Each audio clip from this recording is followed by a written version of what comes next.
계속해서 아버지의 집으로 우리가 어떻게 하면 하나님을 신령과 진정으로 예배하는 주님의 자녀들이 될 것인가 하는 말씀을 함께 살펴보고 있습니다.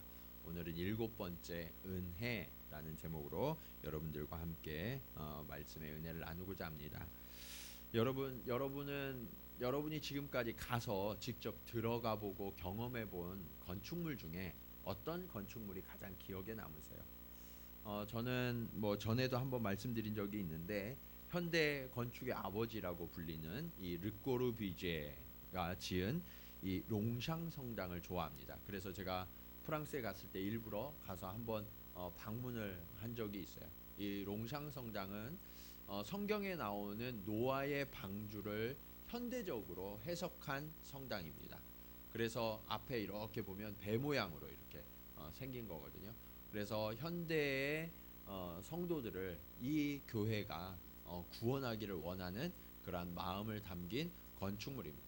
특별히 이 건축물을 좋아하는 이유 중에 한 가지는 이 건물 안에는 이 인공적인 빛이 없어요. 전등이 없어요. 그래서 자연 채광으로만 빛이 들어옵니다. 그래서 요 밑에 보면 아주 아름답게 이 성당에 빛이 들어오는 것을 볼 수 있죠. 그리고 제가 가장 좋아하는 장소가 있는데 그것은 이쪽 오른쪽에 오늘 요 빛 때문에 잘 안 보이는데요. 하늘로부터 빛이 내려오는 기도단입니다. 그래서 거기에 서서 이렇게 있으면 하나님의 임재가 나를 비추는 것처럼 그렇게 여겨져서 참 신비롭고 그리고 하나님께서 나와 함께 하심을 경험할 수 있는 그런 공간이 이 롱샹 성당이어서 제가 이 롱샹 성당을 가장 인상 깊게 기억하고 있는 건축물입니다. 이와 같이요, 건축물은요, 건축자의 철학과 사상이 그대로 녹아져 있는 집약체다라는 것을 알 수 있죠. 그래서 누가 설계하고 누가 만들었느냐에 따라서 그 건축물은 특징을 가져요. 제가 일본 건축가 중에도 좋아하는 사람이 있는데요, 안도 다다오라는 건축가입니다. 이 안도 다다오가 여러 가지 건물들을 많이 지었지만 특별히 교회도 지었어요. 이 오사카에 있는 빛의 교회, 이 십자가 모양이 크게 나온 것은 오사카에 있는 빛의 교회입니다. 그래서 이 자연의 빛이 교회 안에 하나님의 임재처럼 느껴지도록 구성을 했고요. 그 옆에 있는 것은 홋카이도에 있는 물의 교회입니다. 그래서 이 밖에서 보는 장면인데요, 안에서 밖을 보면 사실은 훨씬 더 아름다워요. 그래서 이 건축물 하나하나가 이 설계자의 의도에 따라서 지어질 때 그것이 참 아름답게 구현될 수 있구나 하는 것을 보여주는 이 교회들이다라는 것을 이 장면을 통해서 볼 수 있어요. 그런데 여러분, 사실 교회는요, 건물이 아니에요. 네. 건물 자체는 교회일 수 없어요. 그런데 그럼에도 불구하고 이 건물이 복음에 말하는 바를 잘 담아낼 수만 있다면 그 안에서 예배드리는 모든 사람들이 하나님의 임재와 하나님의 섭리하심을 더 가까이에서 그리고 더 풍성하게 경험할 수 있는 현장이 되는 것이 또한 교회 건물임을 우리는 무시할 수가 없어요.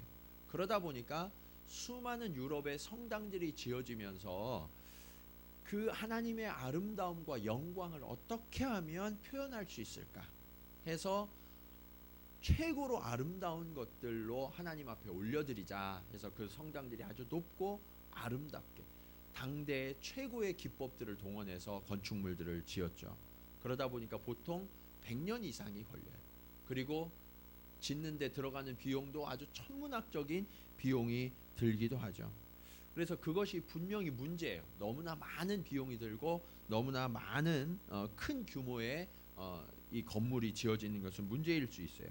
그러나 그 중심에 하나님을 향해서 가장 좋은 것, 가장 아름다운 것을 드리려고 하는 그 마음만큼은 우리도 놓치지 말아야 합니다.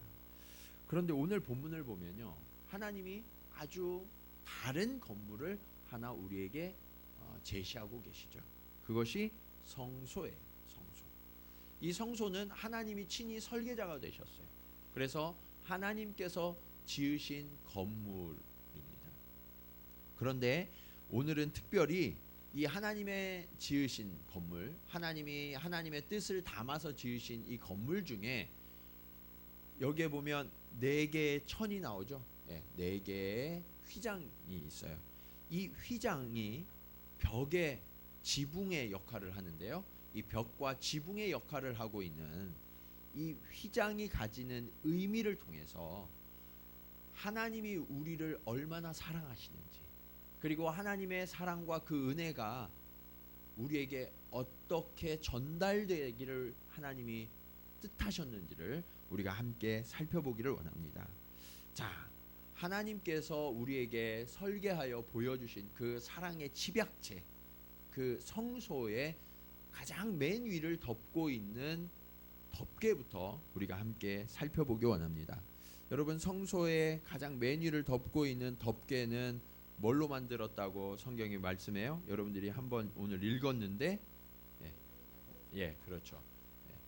주보에 나와 있어요. 오른편에 보시면 해달 가죽 덮개로 지어져 있습니다. 자, 이 해달 가죽 덮개는요, 아까 요 네 개를 여러분들이 머릿속에 이제 넣고 여러분들이 성경을 보시면 돼요. 말씀을 들으시면 돼요. 겉에서 볼 때는 해달 가죽 덮개가 굉장히 칙칙하고 우중충해 보여요. 약간 푸른빛이 도는 듯하지만 회색이어서 굉장히 칙칙하고 겉에서 볼 때는 하나도 아름다운 모양이 없는 것처럼 보이는 것이 이 해달 가죽 덮개예요. 근데 가장 맨 위를 덮고 있으니까 밖에서 사람들이 이 성소를 보면 이 해달 가죽 덮개만 보여요. 그러니까 건물 자체가 굉장히 어둡고 칙칙하고 별로 사랑스럽지 않은 것처럼 보이는 것이 이 성소다라는 것을 알 수 있어요. 사실 이 해달 가죽 덮개는요, 방풍 방수에 아주 좋은 재료였어요. 그러다 보니까 그 겉을 덮기는 했지만 사람들에게 매력이 있어요, 없어요? 매력이 없어요. 그런데 하나님은요, 이렇게 하신 특별한 계획이 있으셨어요. 겉에서 볼 때 매력이 없더라. 왜냐하냐 하면 이 성막은요, 예수 그리스도를 상징하는데, 특별히 이 해달 가죽은요, 예수님이 이 땅에 내려오신 인간의 몸을 입고 오신 그 인성을 상징해요. 예수님께서 이 땅에 내려오셨을 때에 대해서 성경은 이렇게 말씀해요.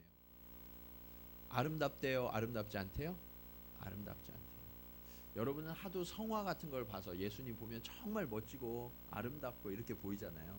그런데 실제 예수님의 모습은 흠모할 만한 아름다움이 없었다라고 성경은 말씀하고 있어요. 믿지 않는 분들이 밖에서 볼 때 교회나 예수를 믿는 공동체가 그렇게 보인다는 거예요. 예수 그리스도가 그렇게 보일 수 있다는 거예요. 그래서 여러분들이 믿음을 가지셨을 때 믿지 않는 친구들이 야, 예수 뭐하러 믿어? 이렇게 말씀하시는 걸 들어보셨어요? 매력이 없는 거예요. 예수는요, 세상의 수많은 신들과 비교할 때, 그리고 세상에 있는 우리가 좋아하고 우리가 갖고 싶은 그런 것들과 비교할 때 그다지 매력이 없어 보이는 것이 예수 그리스도라. 그러다 보니까 여러분들도 어려서부터 또는 중간에 신앙을 갖게 되어서 주님 앞에 나오게 되어서는 그 비밀을 알게 되었지만, 그 전에는 예수를 때로는 반대하기도 하고 박해하기도 하는 그런 입장에 서셨던 분도 아마 계실지 모르겠어요. 그런데 이것이 바로 성경의 비밀이에요. 여러분, 이 비밀은 뭐래요? 예수 그리스도시래요. 그러니까 이 예수 그리스도가 철저히 감춰져 있도록 하나님께서 설계하셨다는 거예요. 처음부터. 예수 그리스도를 알려고 그러면 그 안으로 들어와야만 알 수 있다는 거죠. 믿음으로 열린 문에 들어와요. 우리가 성소를 지금 계속해서 살펴보고 있는데, 믿음을 가지고 열린 문을 지나서, 그리고 번제단과 물두멍을 지나서 성소의 휘장을 걷고 그 안으로 들어와서 예수님을 만나야만 그 예수님을 제대로 알 수 있다는 거예요. 예수님을 제대로 만나기 전에는, 그 영광을 맛보기 전에는 기독교나 예수 그리스도를 함부로 평가할 수 없는 거예요.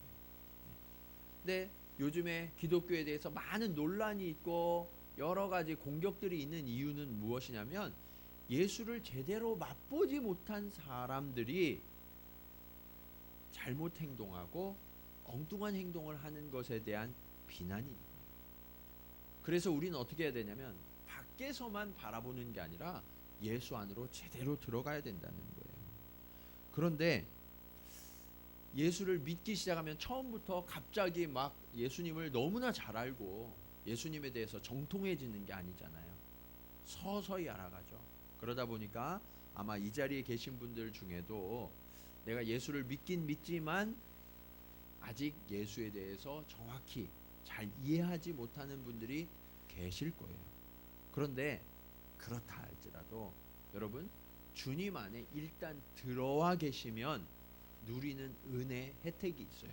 그게 뭐냐? 이 해달 가죽은요, 성소의 가장 바깥을 덮고 있었다고 그랬죠. 이 성소의 가장 바깥에서 어떤 역할을 하느냐? 광야의 성막이 있는데, 광야에는 기본적으로 뜨거운 햇볕이 있어요. 요즘 일본도 좀씩 더워지잖아요. 예. 어제도 햇볕이 너무 뜨겁게 나니까 그 햇볕을 어떻게 하면 피할 수 있을까? 그늘을 찾게 되더라고요. 그래서 이 해달 가죽은요, 뜨거운 햇볕으로부터 사람들을 지켜주는 그런 역할을 해요. 또 한 가지는 사막에 가끔 돌발적으로 모래폭풍이 일거든요. 그런데 천을 두르면요, 아무리 천을 겹겹으로 둘러도 그 모래가 사이사이로 다 들어와요.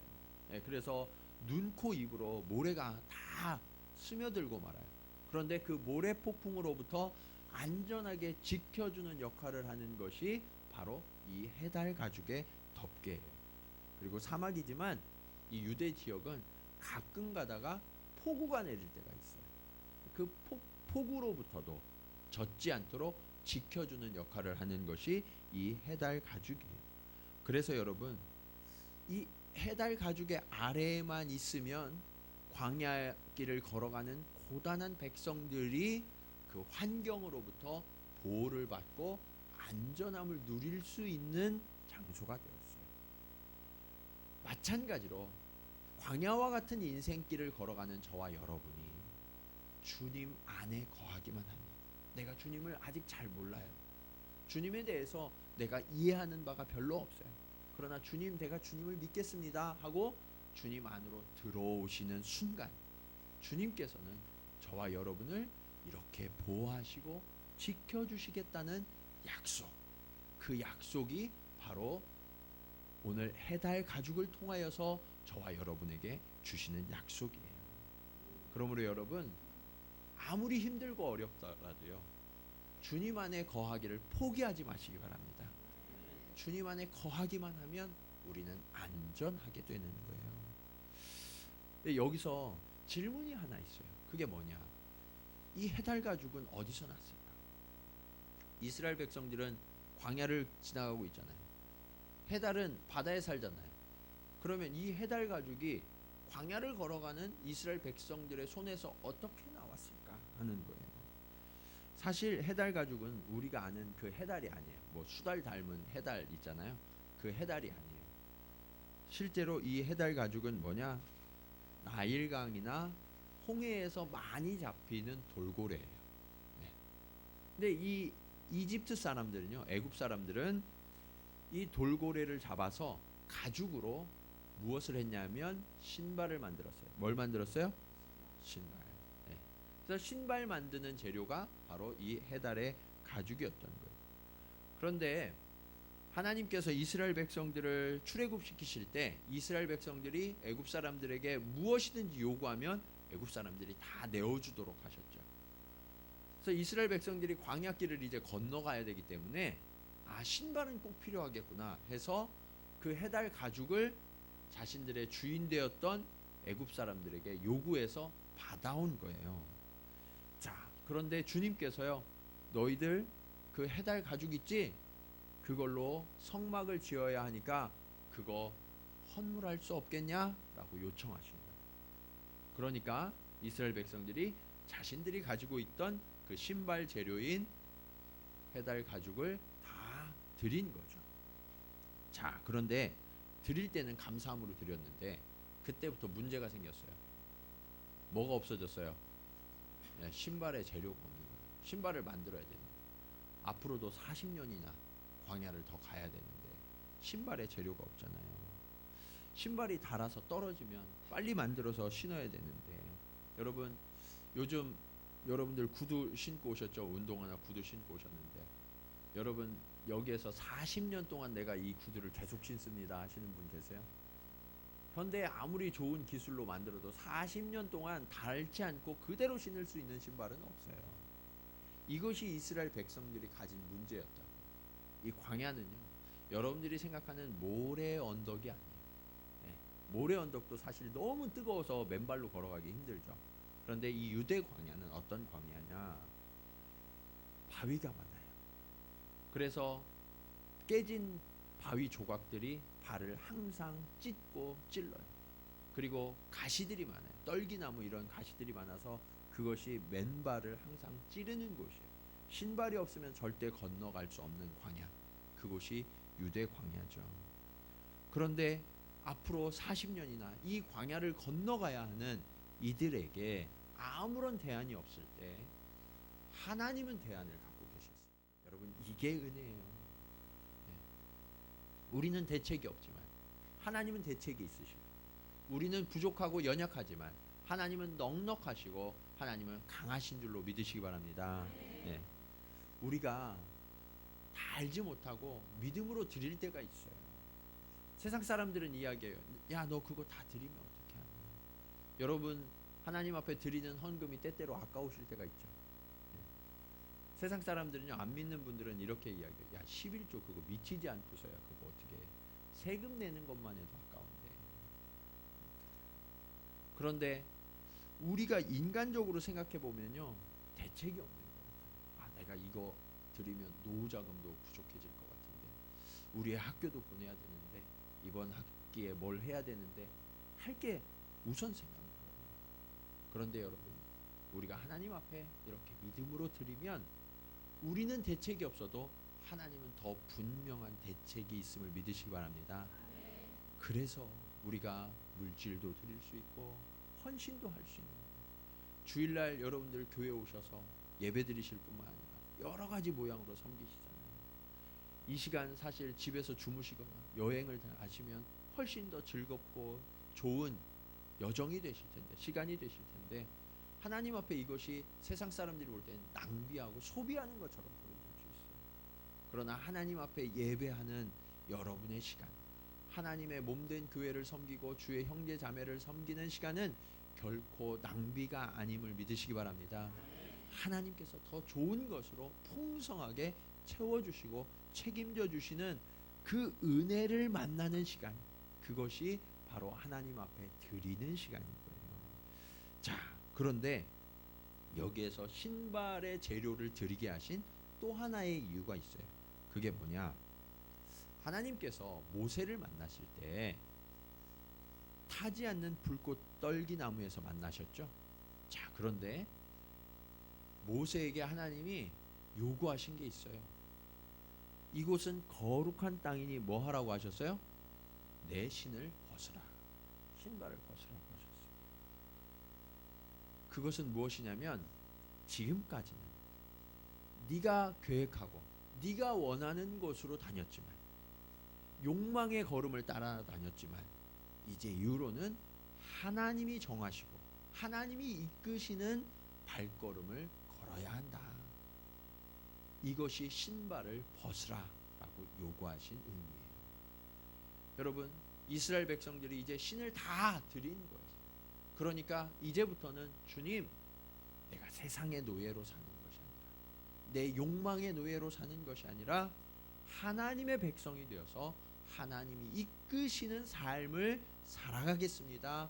그 결단이 신발의 재료를 하나님 앞에 아낌없이 드린 거예요. 여러분도 주님 앞에 들어오는 순간 해야 될 게 있어요. 그게 뭐냐? 내 욕망의 신발을 벗는 거예요.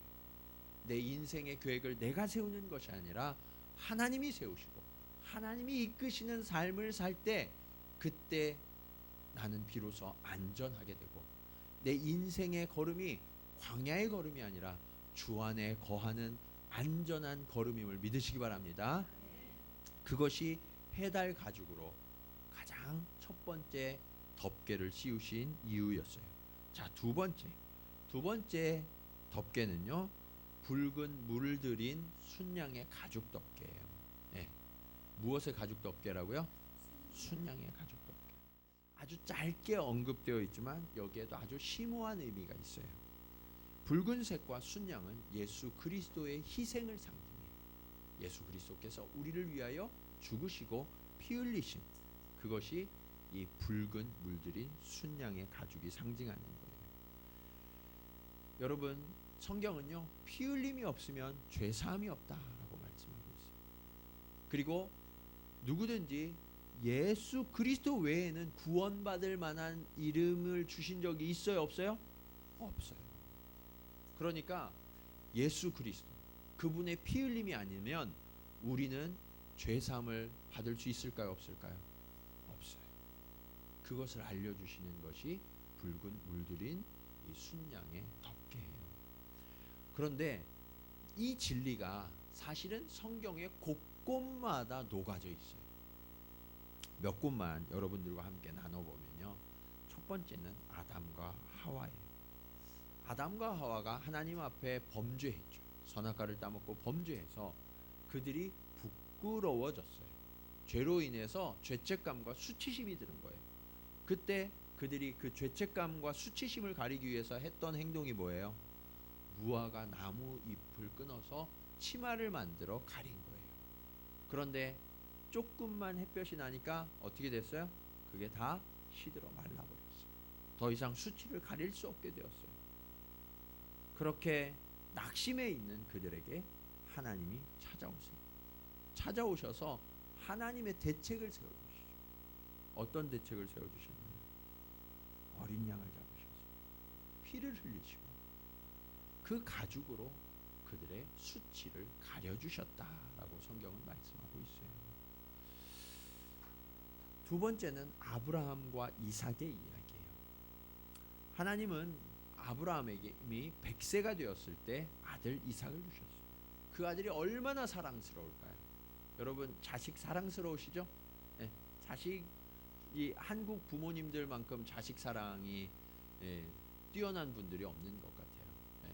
가끔 보면 어떻게 그렇게 사랑하실 수 있을까 놀랄 정도로. 자, 그런데 100세에 얻은 이 하나밖에 없는 아들이 얼마나 사랑스러웠겠어요. 어느 날 하나님께서 아브라함에게 말씀하세요. 너 그 아들 이삭을 나에게 좀 바쳐라. 청천벽력 같은 소리죠. 하나님의 명령이어서 아브라함이 순종하지 않을 수 없어서 그 아들과 함께 모리아 산으로 올라갑니다. 그 모리아 산은 늘 하나님 앞에 번제하던 산이었어요. 아들 이삭이 아버지에게 물어요.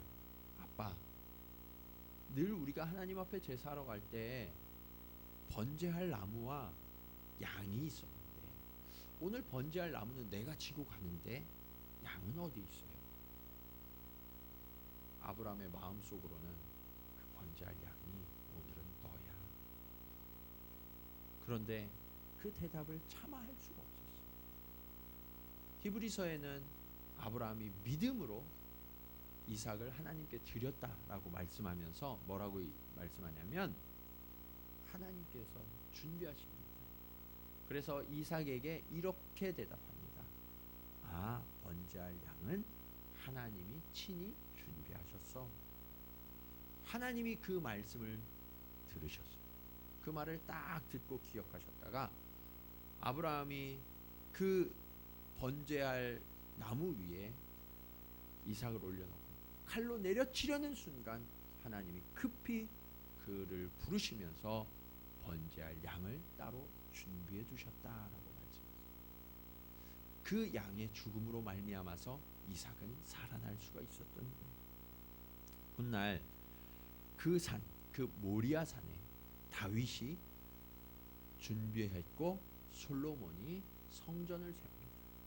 그래서 그 산의 이름이 모리아산에서 성전산이 돼요. 성전산. 그리고 어떤 학자들에 의하면 그곳이 바로 예수 그리스도께서 오르셨던 갈보리 산이다라고 이야기해요. 이처럼요, 하나님께서는요, 피를 통해서 대속하는 하나님의 역사를 끊임없이 성경 속에서 계시해 오셨어요. 이것이 감춰진 것 같지만 하나님은 그 일을 아주 분명하고 명확하게 말씀해 오셨던 거예요. 사실 갈보리의 장소에 대해서는 여러 설이 있어요. 아직 정확하게 모르거든요. 그런데 그 장소가 중요한 것이 아니라 의미가 중요해요. 하나님께서 처음 사막에서, 광야에서 회막을 통해서 예수 그리스도의 희생을 미리 보여주셨던 그 의미가 예수 그리스도의 십자가에서 완성되었고, 그로 말미암아 우리는 용서함을 받고 구원을 얻었다. 이 사실을 나타내는 것이 이 두 번째 붉은 물들인 순양의 가죽 덮개예요. 자, 그리고 이 약속이 조금 더 강화되는 것이 세 번째 덮개. 세 번째 덮개는 뭘까요? 예, 지혜로우시군요. 예, 염소털 덮개, 염소털 덮개. 어떤 분들은요, 양과 염소하면 양은 순하고 말 잘 듣는 짐승, 염소는 말 안 듣고 고집센 짐승, 이렇게 생각하시는 분들이 계세요. 그런데 성경은 사실 꼭 그렇게만 말씀하진 않으세요. 이 염소도 정결하게 하나님이 분류하셨고, 염소로 하나님 앞에 제사를 드리게 하셨거든요. 속죄일이 있는데, 이 속죄일은요, 염소로 하나님 앞에 제사를 드리는데, 이때는 두 마리를 잡아요. 몇 마리요? 네, 두 마리를 잡아요. 그래서 이 한 마리의 염소는 제사장이 잡아서 제단에서 번제를 드리고 그 피로 제단을 속죄해요. 제단을 씻어서 깨끗하게 해요. 그런데 이 죽은 염소가 의미하는 것은 무엇이냐면 예수 그리스도께서 우리의 희생 제물이 되셨다라는 거예요. 그리고 그 피로 우리를 깨끗게 하셨다라는 것을 의미해요. 아까 양이 의미하는 것과 같아요. 자, 그런데 염소는 몇 마리 잡았다고요? 두 마리. 또 한 마리가 남았잖아요. 이 한 마리는 어떻게 하냐? 죽이지 않고 살려요. 살려둬서 제사장이 안수하는데, 안수할 때 어떻게 하냐면 이스라엘 백성들의 모든 죄를 그 양에게 옮겨요. 네. 그 양에게 전가시킨 다음에 그를 광야로 내몰아요. 사람의 발길이 닿지 않는 그 광야로 이 염소를 내몰아요. 그래서 이 염소를 아사셀 염소라고 그래요. 염소를 뭐라고 한다고요? 예, 아사셀 염소. 이렇게 한번 해봐야 기억이 나요. 네. 이 아사셀 염소는요, 백성들의 모든 죄를 스스로 짊어진 채 황량한 땅으로 나가서 어떻게 되냐? 둘 중에 하나예요. 굶어 죽거나, 두 번째는 짐승에게 찢겨져 죽게 돼요. 이 아사셀 염소가 의미하는 건 뭐냐면, 침례 요한이 예수님을 처음 만났을 때 요한복음 1장에서 이렇게 이야기해요. 보라, 세상 죄를 지고 가는 하나님의 어린 양이로다. 예수님께서 우리의 모든 질고와 짐을 대신 다 짊어지셨다. 그래서 우리를 위하여서 눈에 보이지 않는 먼 곳으로 나가셨다는 거예요. 여러분의 죄가, 여러분의 허물이 예수님께 옮겨져서 그 죄가 더 이상 우리에게 있어요, 없어요? 없어요. 우리에겐 죄가 없어요. 네. 멀리 나갔다는 거예요. 그리고 예수님이 십자가에서 그 몸이 찢겨져 죽으신 것처럼 우리의 죄를 친히 다 담당하시고 용서하셨다라는 상징이 이 아사셀 염소의 상징입니다. 성경은 하나님께서 우리의 죄에 대하여 동이 서에서 먼 것 같이 멀리 옮겼다, 뒤로 던져서 기억조차 아니하신다라고 말씀하세요. 우리의 죄가 주님께 전가되었죠. 바로 그때 사단이 우리에게 하는 게 있어요. 그게 뭐냐면 우리의 죄와 허물들을 가지고 가서 하나님 앞에 고소하고 고발하는 거예요. 하나님, 우리 김 집사가, 이 집사가, 최 집사가, 박 집사가 이런 죄를 짓네요. 쟤들 그냥 둘 수 없을 것 같아요. 다 죽여야 되겠죠.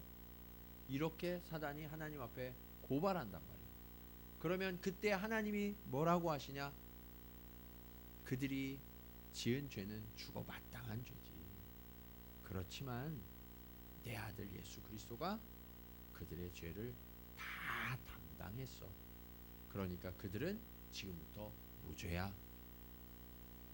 여러분, 예수님이 우리를 위하여 죄짐을 대신 져주셨기 때문에 우리는 죄로부터 자유함을 얻게 된 거예요. 이것이 아사셀 염소가 의미하는 바고요. 주님 안에 들어오기만 하면 우리의 모든 죄를 주님께서 남김없이 다 용서해 주신다. 이것이 주님이 저와 여러분에게 주신 약속임을 믿으시기 바랍니다. 이제 저와 여러분은요, 진정한 자유를 누리게 되는 거예요. 더 이상 죄책감 때문에 여러분 마음에 낙심하시면 안 돼요. 두려워하지 마세요. 어느 누구도, 심지어는 여러분 자신도 스스로를 향하여 나는 죄인이다 라고 말할 수 없어요. 왜냐하면 예수님이 우리 죄를 대신 지셔서 우리를 의롭게 하셨기 때문이에요. 여러분, 이것이 바로 이 두 번째 덮개, 세 번째 덮개가 우리에게 주는 교훈이에요. 우리 옆에 계신 분들하고 이렇게 한번 인사할까요? 주님이 용서하시고 자유케 하셨습니다. 네. 그래서 여러분 이제 자유하세요. 네. 낙심하지 마세요. 네. 아, 나는 이것밖에 안 돼. 나는 또 실패했어. 이렇게 스스로 낙심이 들고 절망이 들 때 주님이 여러분의 모든 죄와 모든 짐을 담당하셨다. 그래서 난 이제 자유다. 이것을 스스로 선포하시기 바랍니다. 그래서 그런 자유를 가지고 하나님의 영광을 나타내는 저와 여러분이 되기를 간절히 축원합니다. 자, 그러면 이제 가장 마지막 안쪽에 있는 덮개에 대해서 우리가 함께 살펴보려고 해요. 자, 마지막 덮개는 뭘까요? 네, 원래는 배실로 만든 덮개. 그런데 그 배실만 쓰는 게 아니라 여러 가지 색깔을 넣어서 천사, 그룹은 하나님을 모시는 천사예요. 천사들 중에서 이 그룹을 정교하게 새겨놓은 덮개가 맨 안쪽에 있는 거예요. 여러분, 이 가장 안쪽에 있는 덮개는요, 해달 덮개와 완전 반대예요. 해달 덮개는 우중충해 보였잖아요. 그런데 이 안은 아주 영광과 화려함을 나타내는 모습을 가지고 있었어요. 그리고 해달 덮개는 밖에서만 보였다면 이 안에 있는 덮개는 안에 들어온 사람만 볼 수 있어요. 예수 그리스도를 제대로 알고 싶다. 그러면 어떻게 해야 되냐면 주 안으로 들어와야 된다. 밖에서는 예수를 알 방법이 있어요, 없어요? 없어요. 그래서 예수를 믿지 않으면서 책을 보거나 여러 가지 연구를 통해서 예수를 알려고 하면 예수를 제대로 알 수가 없는 거예요. 예수를 제대로 알려면 그 안에 들어와서 그 영광과 임재를 경험해야만 예수를 제대로 알 수 있게 되는 거예요. 우리가 열린 문을 살펴볼 때 배웠던 것처럼 이 흰색이 이 배실이에요. 이 흰색은 순결과 의로움을 상징하죠. 청색은 하나님 나라를 상징해요. 이 자색은 왕권을 상징하고요. 홍색은 희생과 피 흘리심을 상징하는 거예요. 이 실들을 함께 엮어서 천사 그룹을 새긴 거예요. 수놓은 거예요. 자, 그런데 이 그룹이 어디에 있었냐? 천장에 있었어요. 천장. 이 성소 안에는 누가 들어가요? 제사장만 들어가는 거예요. 일반 백성은 못 들어가고 제사장. 여러분이 지금 여기에 와서 예배드릴 수 있는 건 대단한 특권과 은혜를 누리고 있는 거예요.